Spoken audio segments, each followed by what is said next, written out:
Thank you for coming to our third Biz Talks event. Biz stands for the intersection of business, integrity, and zeal. We feel like one of the distinctives here in the College of Business is our integrity piece, and we want to develop future business leaders who have strong integrity. So we had this idea one time in a faculty meeting, what if we did TED-like talks, and we called them Biz Talks. And so I've had a student team each semester that has helped to produce it and done the flyer. And so these are our four ladies here. I'll recognize them that designed this year's flyer, and I'm appreciative of their involvement and their work on this event. And I thank you all for coming. Do we have a chapel checker in the room? This is very important. I know a lot of you are here for the chapel credit, so I'll check on that as soon as we get rolling, and I'll make sure that we have someone at the door or a sheet for you to sign, okay? And then without further ado, I'm going to introduce Randy Bostic, who's going to introduce our first speaker.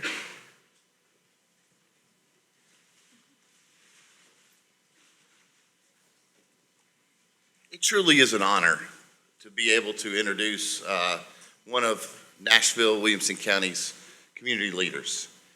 It's even a bigger honor that I'm allowed to call him a friend. Mark Cleveland is an entrepreneur, a business executive who has served in so many leadership positions within a range of startup enterprises and creative partnerships. Mark seeks in his philosophy to disrupt technologies and charts clear differentiation strategies to satisfy the objective to compete successfully in a range of established industries. Mark hopefully will explain that. If not, I hopefully can explain it to you at some point. Mark is a co-founder of Swiftwick, and he helped shape that Swiftwick brand in producing medical and athletic compression socks, demonstrating his passion for manufacturing in the USA and in the state of Tennessee. Mark and Swiftwick have won awards such as the Gate Award given by Governor Haslam for trade excellence and exporting Tennessee products. Mark is also the CEO and owner of Hobby Express, which is formerly Hobby Lobby, an online retailer of radio-controlled drones. Mark is the Nashville Business Journal Most Admired CEO. He's one of those. Mark has also been named as Williamson County twice in a row as an Impact Award winner. And this year, Mark is the 2014 Entrepreneur of the Year, given by the Nashville Chamber of Commerce. It is my privilege, pleasure, and honor to introduce Mark Cleveland.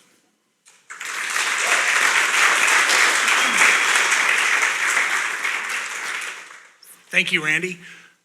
This is great. I'm not sure I can explain disruptive technologies and several different industries in 10 minutes or less. Just suffice it to say that I've enjoyed the opportunity to support my community, to manufacture products that are high quality here in the United States, to participate in the data information and transportation industries, and to start the first maritime transportation company supported without government funds that operated across Gulf and the American port connection between Brownsville and Tampa. So SOX, radio-controlled airplanes, trucks, data, and ships. Yeah, I'd say that's different industries. And I'm really thrilled to be here because drawing on some of those experiences, I want to help put some meat, just briefly, around these deep topics of how we might explore the intersection of business, where integrity matters, and a place that we can empower ourselves and our mission with zeal. I kind of, like I mentioned, I want to sort of turn it a little bit over. It's the intersection of those points that I want to focus on. And what it means ultimately at that intersection is that we are experiencing an outcome that is the result of where we and when we know that we've been able to operate with integrity. What does it feel like when you're doing that? What does it feel like? What's the outcome? And when we're doing it with zeal, there are some things that we would recognize that I just want to focus on. And the first thing is, at the intersection, you find celebration. So with just a Please forgive me if I ask for some audience participation, but would everybody stand up if you expect to have a birthday in the next 12 months?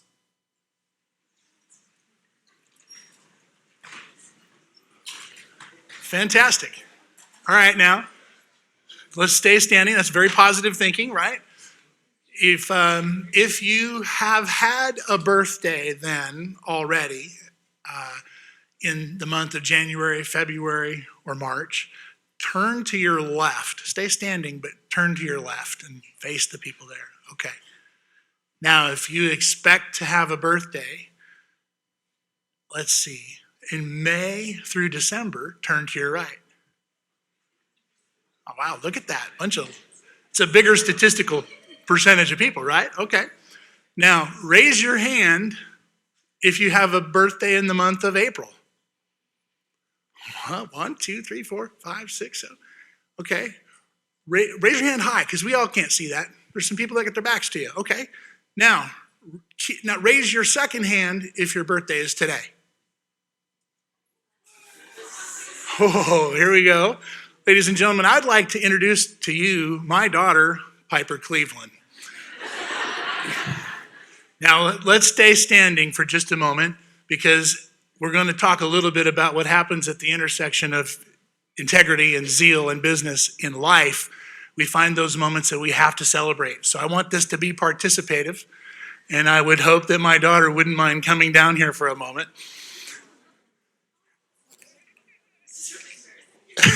Yeah, to you, happy birthday to you. Happy birthday, dear Piper. Happy birthday to you. Oh my gosh. Awesome. So thank you so much, Piper. I appreciate this. I know I'll pay for it for years. You may sit down with our friend Zarina. I have a special present for you that your dad got a first from my collection, Zarina Silva. That's the handmade bag made out of beautiful vegan leather. And I hope you like it. Oh wow, it's beautiful. Thank you. Zarina, thank you.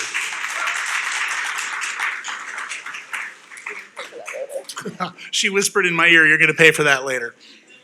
So we had an early introduction of our next speaker, Zarina, who we are celebrating together. And I'm sure you'll learn more about her story shortly.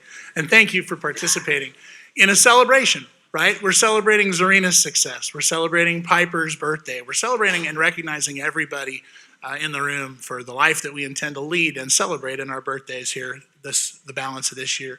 What else do you find that's common at the intersection of zeal, right, and integrity?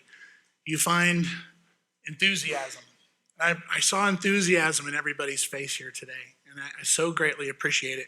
Piper was born, obviously, in Oregon today, many years ago. I grew up in Oregon, and one of the stories I want to tell you is about my idol, my friend Bill Walton, who is, as I reflect back on the only championship that the Trailblazers ever won in 1976, I remember the streets, just people pouring into the streets to celebrate the Trailblazers winning the NBA championship. This man has gone on to be recognized in the NBA Hall of Fame as also recognized as one of the 10 most influential athletic figures in our century. And it's okay for me to admit that he's one of my idols. And I had a chance to work with Bill at my company, Swiftwick. And I always found that the thing that Bill did so well was express gratitude. And that's the third thing that we find at the intersection of zeal, a business driven by integrity and zeal, is a great degree of gratitude. And so it's incumbent upon me to express my appreciation for you participating with me in this birthday gift. It's incumbent upon me to be humbled when someone else offers me a compliment. And it's an opportunity for me to share with you an example of that, which would shut me up for about 1 minute and 30 seconds. So the next thing I want to do is talk about, by example, you have to lead in this area by example. I'm going to show you something and share with you an interview that Bill Walton completed. So celebration was first, right? And enthusiasm, following an example, is my comment about Bill. I like to follow a great example. And his example, from my perspective, is about enthusiasm. And so I'm going to take a second and share with you this. Now, in the spirit of participating, everybody stand up again, please. You're going to get your exercise and your chapel credit today. What you see in front of you is a legend in sports, and he opens his arms up wide. I think this is a familiar pose for those of us who think about it. And please join me in the Wick Wings. All right? Arms out wide. Here you go, everybody. This sounds good. All right. Now, smile really loud. Can you smile loud? All right. Now, listen to what, keep your arms open if you don't mind, and let me play for you something that I treasure, because it is somebody expressing a celebratory spirit, enthusiasm.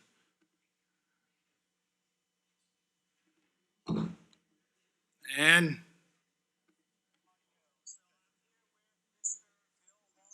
I'm the luckiest guy in the world. I'm here at Swiftwick with my great friend Mark Cleveland, and I never ride my bike without Swiftwick socks.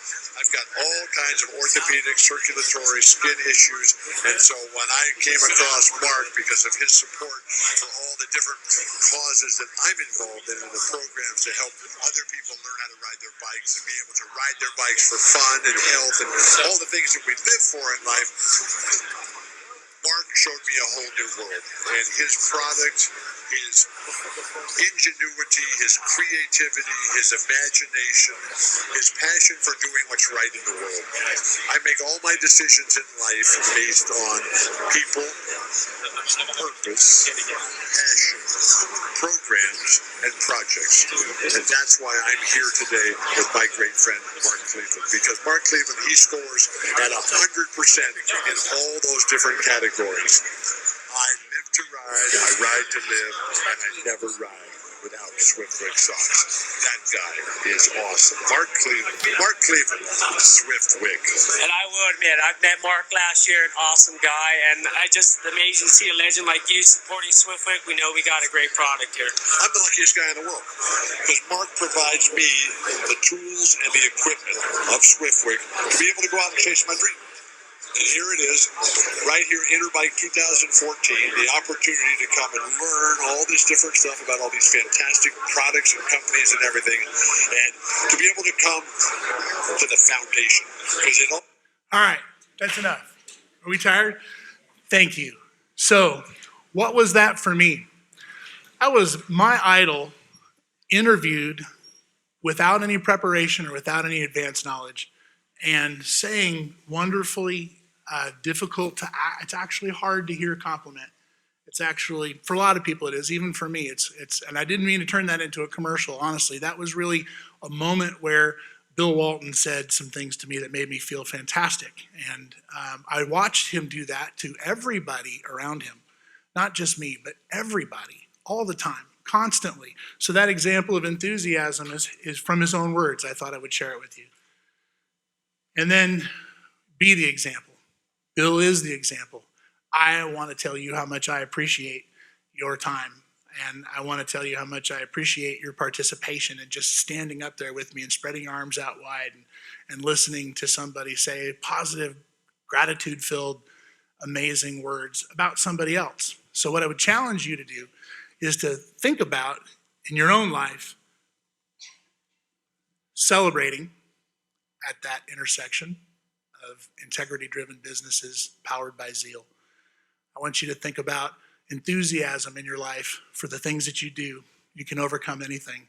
And that's an outcome that will happen when you're driving your life through zeal and integrity. And then finally, be thankful, because it's not something you do alone. Take your compliments well and try to celebrate in life. One of my friends challenged me. I just challenged you. One of my friends challenged me recently to read Proverbs every day. So I picked this out of my reading because I thought that it was important that just because we might be able to have zeal, we have to come together like here at Lipscomb, here together and study, alone and in quiet reflection. And we have to do that to gain knowledge. So zeal, ultimately without knowledge, is a certain way to miss the way. Thank you.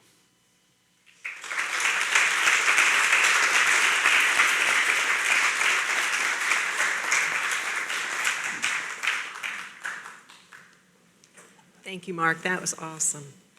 And happy birthday again, Piper. Yeah, if you didn't know what zeal meant, I didn't explain that initially, but it's passion. Zeal is passion, and we don't hear that word zeal nearly as much as we hear the word passion, but BIP Talks didn't sound quite as good, I didn't think, as Biz Talks. Our next speaker is Zarina Gumbatova, and I am so proud of her. I had Zarina in class last year. She was she has an AA in art from a community college in Nebraska, BA from Lipscomb in textiles, apparel, and fashion merchandising, and she's currently pursuing a Master of Management in our program. And she recently won, just last week in fact, won our pitch contest and received a $10,000 prize, if you're not familiar with the Kitchell Pitch Contest. So she is doing a phenomenal job. We're excited to hear your story, Zarina. Thank you for coming today. Zarina Tova Handbags. Hello, everyone. Can you hear me, guys? It's an honor to be here to talk to you about my business and my story. Like Ms. Smith mentioned, my name is Zarina, and I'm a current Master of Management student here at Lipscomb. I am also an international student from Uzbekistan, which is a small country near Russia. And it's been an honor to compete for Kitchell Pitch competition, and even a bigger honor to winning that prestigious award among very deserving teams. So my business is the Untitled Boutique. This is the online shop. You can find me on Etsy.com. And I create, design, and sew fashion accessories for women. They are all handmade, designed and crafted by me. I personally do all of that myself. I have a day job where I work until 5 p.m. Then I come home after 5, have a quick dinner, and start sewing until midnight or sometimes 2 a.m. Then I wake up in the morning, go back to work, and then come back, and that's pretty much the daily routine that I have. And then I spend most of my time on weekends sewing. So I put a lot of attention to details, to quality of my products, and also to the colors. And with my business, I would like to make an impact in the community.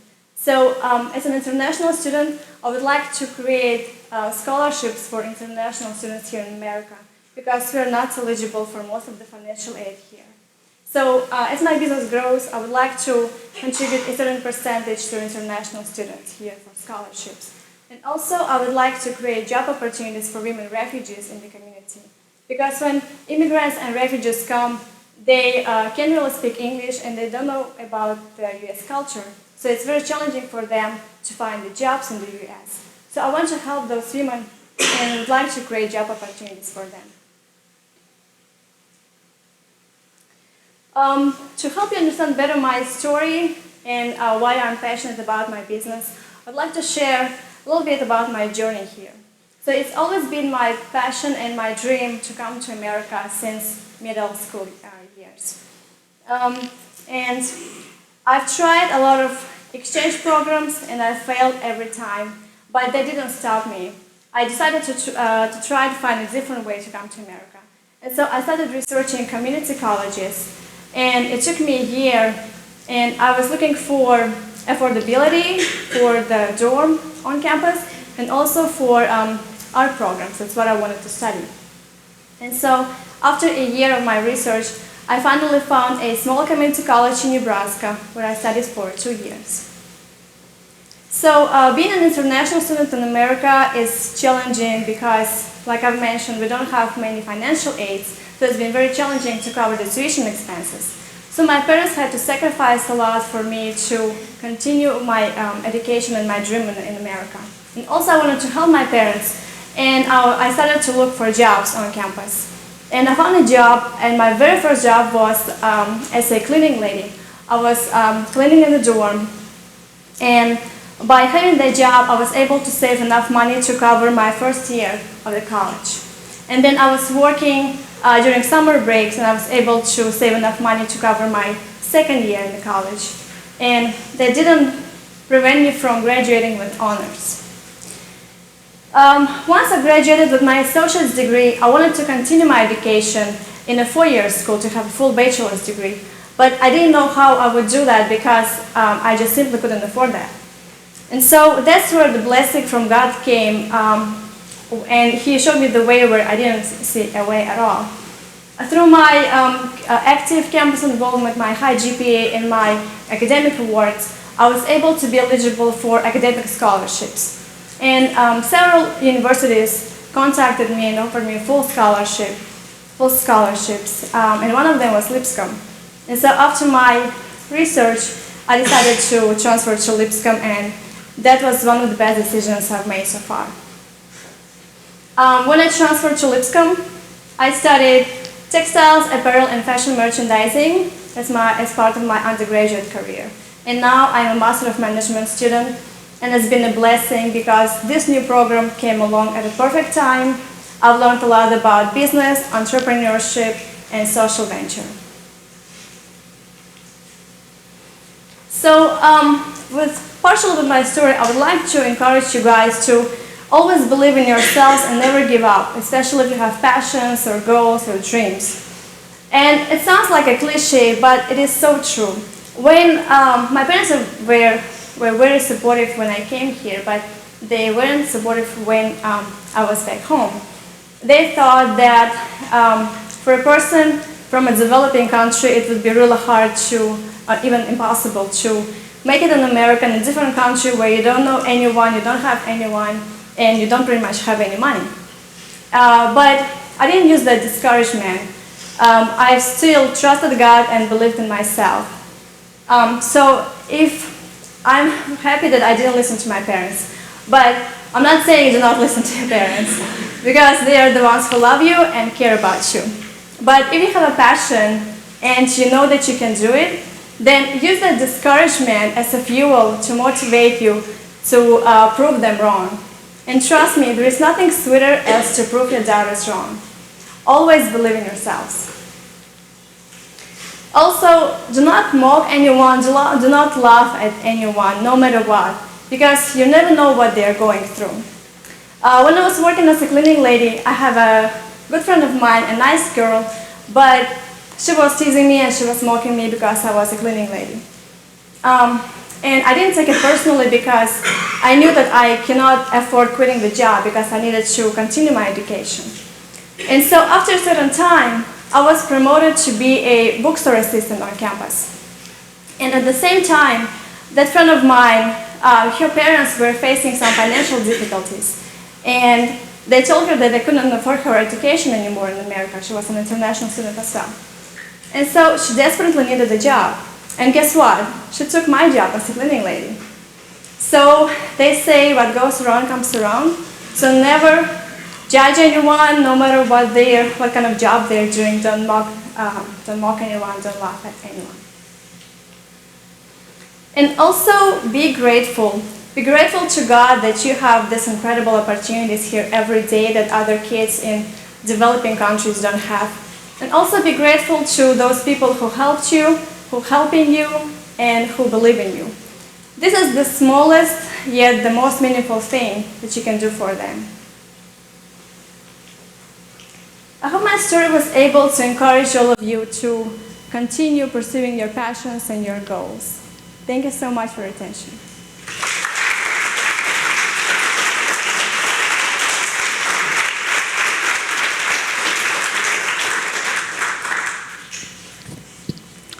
Thank you so much, Zarina. We are so proud of you. And Zarina, in her Kittrell pitch the other day, helped us to see the passion she just talked about that comes out in her products. And so thank you for encouraging us. I'm looking forward to us getting some of Zarina's products on our shelves at the Well. And so you should be able to see those soon and help support her through that. Well, it's my privilege to introduce our third and final speaker for Biz Talks today. Dave Culbreath is a wonderful friend of mine, someone that I've had the privilege of knowing for a good number of years. And we have connected through some common focus through some mission work in Jamaica, which is where you and I first connected, I believe. Dave is a visionary entrepreneur, a team builder, a pilot, and a humanitarian. Dave launches things, builds things, and my favorite, jumps out of things. Early in his career, he was a member of Echo Music before it went to Ticketmaster in an 8-figure deal. Later, he helped build CJ Advertising into the nation's leading agency for personal injury lawyers. Dave's strong commitment, this is my favorite thing about you, Dave, to humanitarian and social activism led him to found Run Daisy, which was the first site to combine social consciousness with the daily deals explosion. Upon exiting this endeavor to Moolala in the summer of 2011, Dave co-founded Flow Thinkery, which is a Nashville-based strategy company in the business of creating businesses. And so when he's not in the Caribbean working with a new organization, nonprofit that he's founded, 153, he is flying an aircraft or playing with his 2 young boys or traveling with his bride and making sure that flow, well, flows. So let me welcome Dave Culbreath to our stage.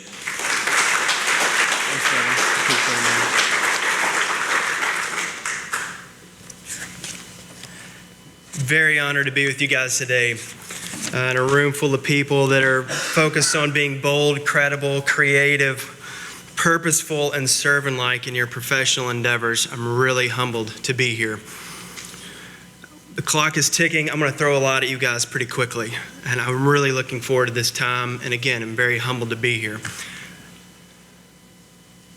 When I sat where you now sit, I had a vague idea of what I was going to do for my career. But I had no idea at that point, nor could I have even forecast what the twists and turns and ups and downs of my career path has been over the last, well, since I graduated here in the spring of 2003. So by showing of hands, how many of you guys right now, without any doubt, know what your purpose is? Okay, excellent. A few of you. All right, now how many of you know what you love to do, what things that fire you up that you just enjoy doing? I don't know why we have such a hard time not seeing those two as one thing, so hopefully in the next few minutes I can give you a little clarity for those of you that didn't raise your hand the first time, because our culture has got a really warped sense, I guess, of purpose and what that means. There's books, authors, blogs, countless blogs of people talking about ways to go find your purpose as if it's some insurmountable feat. I've had friends that have really struggled with this, guys, that have been immobilized. They haven't taken any action. They haven't sought to further their career. They've lacked self-confidence. They've been unsure if what the next step they're going to do is in line with their quote-unquote purpose, or even worse, they're immobilized because they're afraid that it's not in line with the Lord's quote-unquote purpose for them in their life. So they've taken no action, and it's debilitated them and handicapped them professionally in their growth and their potential. I'm just a grown-up kid from a great family in New Dill, Tennessee, which none of you guys have ever heard of. It's 45 minutes north of town. And yet here I am in front of you guys. My first job, literally my first job, was shoveling manure. It's really hard to find passion around that particular task. I wanted to fly and I wanted to play drums. So I used to beg my parents to drive to B&A so that I could watch the planes land and take off, dreaming about what it'd be like to be in a cockpit. And I'd break the rules and stay up late on a school night to watch the last 10 minutes of the late show so that I could watch the drummer in the band. And that's actually how I learned how to play drums. But the defining moment in my life came through an unforeseen sudden tragedy, the sudden loss of my grandma. That triggered a divine chain reaction that 2 years later led to the most important decision that I've ever made in my life, which was to become a Christian.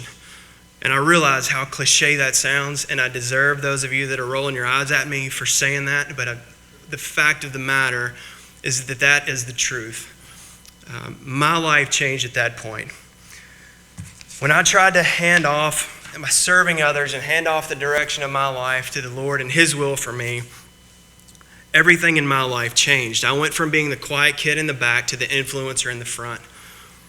At no doing of my own, I've been in leadership positions throughout my life, in virtually every circumstance that my life has touched.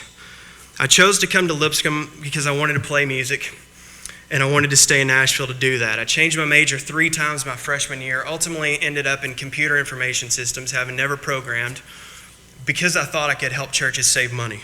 I had no idea I would meet the love of my life on the first day. I had no idea that mission trips were possible outside of a youth group. I had no idea that a video of me leading singing in a Devo in Jamaica would connect me to one of the most talented producers that I've ever met. I had no idea a group of guys that saw me play in a band at Rites of Spring would change my life. And as graduation came up, I had no idea what I was going to do. So fast forward 12 years today. I'm 34. I'm married to my best friend for almost 11 years. After 4 years, a dozen tests, 2 IVF procedures, I get to be a dad to 2 incredible little dudes. I've been to Jamaica 26 times. I've led, directly or indirectly, nearly 800 people on mission trips to Jamaica. I co-founded a nonprofit organization that's built or repaired 24 structures, a school, and painted countless other homes. I got paid to play drums. I built 178 websites in 8 years. 3 of those were for churches, saving them money. As the youngest leader in the history of CJ Advertising, I took the web department from the red to the second biggest financial revenue generating source for that agency, from 2 people to 16 people, all in less than 4 years. And in doing so, I was bored out of my mind. So I created demand for a business that didn't exist, except for the web. Then I bought the stuff and made it exist in real life, and I grew it, and then I sold it. And then I left the agency in a title that many people aspire to attain in their entire career, with a 6-month-old, a car note, and a mortgage, to start a social enterprise company before that was really even a thing, much less a business buzzword. 12 months to the day from starting that, we sold that. Now I'm 3.5 years into a company that I co-founded that currently has an 8-figure valuation that allows me to be in the music industry on the other side of it and allows me to start companies, which is what I'm best at. And next week, I'm going to authorize the submittal of a 501c3 application for 153, a new nonprofit organization that we founded to serve people specifically in the St. Thomas Parish of Jamaica, which is the poorest parish in Jamaica for now. We intend to change that through education and social entrepreneurial endeavors before we expand it. I'm also a pilot, and I do play drums still for fun. I failed horribly. I've made bad decisions. I've been in dark places of self-doubt, and I know what it is to be in need, and I know what it is to have plenty. I've hung out with friends in houses with dirt floors, and I've hung out with friends in tour buses under arenas right after they've walked off the stage. I've officiated the wedding of 4 people that I worked with at the ad agency, and I've baptized a spouse of one of my employees. I've also been in situations where my colleagues and business partners are not only not Christians, but openly make fun of people that are. I felt isolated and alone as a believer, and I've also worked with some of the most godly people that I've ever met. I tell you all this not out of selfish ambition or vain conceit, but in humility, for it's God that's working in each of us to act in order to fulfill his good purpose. None of this stuff has anything to do with me other than it's how the Lord is choosing to paint a picture around my life. He could take it all away tomorrow. So with one eye on the present professional endeavors I have and one eye on what's coming in the future, I move daily to try to relinquish my selfish ambition and selfish desires to try to bring glory to whom it is warranted. Solomon, in his unmatched wisdom, said a person can do nothing better than to eat, drink, and find satisfaction in their toil. In my experience, adversity and difficulty are part of it, regardless of what you guys are going to do professionally. But if you get to a point where I was, where you hated going in and day out, I would encourage you to take a moment to step back and reevaluate. I mentioned before I was bored out of my mind at the agency, even in the middle of that crazy rapid growth, but I was, because I wasn't really being challenged. And I had a longing for more. So I set out to understand me better, my passions, how I could best deploy those professionally and just in period. I felt like I had many that were unacknowledged and symbolically in the sand and the ground. So I wanted to get them out and put them to work. So I locked myself in an empty studio, having read 2 or 3 books a month. I never saw this. I just went and did it. I locked myself in a room and sat down and was honest with myself at what I believe the Lord innately had put in me that I was good at, that I liked to do. And then I took the Myers-Briggs and then the Strength Finder and several other personality tests. And then I took the keywords from all those descriptives of who I am as a person, my personality type, my themes. And I matched that with my self-analysis. And to my surprise, every single item that I put down matched up directly with a keyword from one of those things that I took. So then I segmented all that into buckets. And ultimately, I turned each of those buckets into businesses or nonprofits. And then I prioritized them and made a to-do list, the mother of all to-do lists. And I'm actively working down that list now, and I still add stuff to it, provided that it goes with my purpose as an individual, which is to reflect, honor, serve, inspire, and enjoy. So that action allowed me to see my purpose a little bit more clearly and how I could employ those things. If you've been looking for clarity, as many of you may, because 5 of you maybe in this whole room raise your hand when you knew what your purpose was, it's not something insurmountable. It's not some mystery. To me, it's as simple as aligning your passions with your strengths, and then you'll find the area you can focus in for your quote-unquote purpose. Align your passions with your strengths and find your purpose. I have it singular on the screen. It could be purposes. There may be multiple things. For me, it's Jamaica, it's local mission efforts, and it's my spinning up companies, because the companies I create for me personally are a means to a different end for my family that allow me to do this other stuff that has way better value. So if you're like me and if you need to do this, I would encourage you to do it if you haven't, because it really helped me.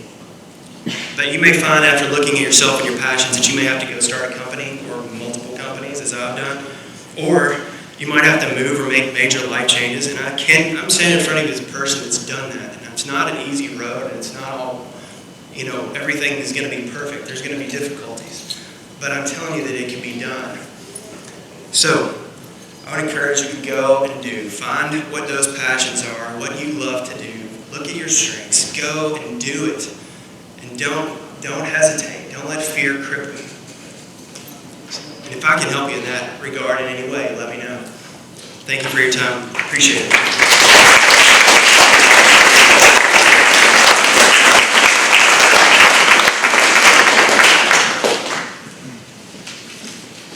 Mark, Zarina, Dave, thank you so much. It was great. And thank you for coming. Our chapel checker is here. If you go out this door, she's wearing a red jacket. Give you that chapel credit. We appreciate you coming. Hope that you'll support this talks in the future.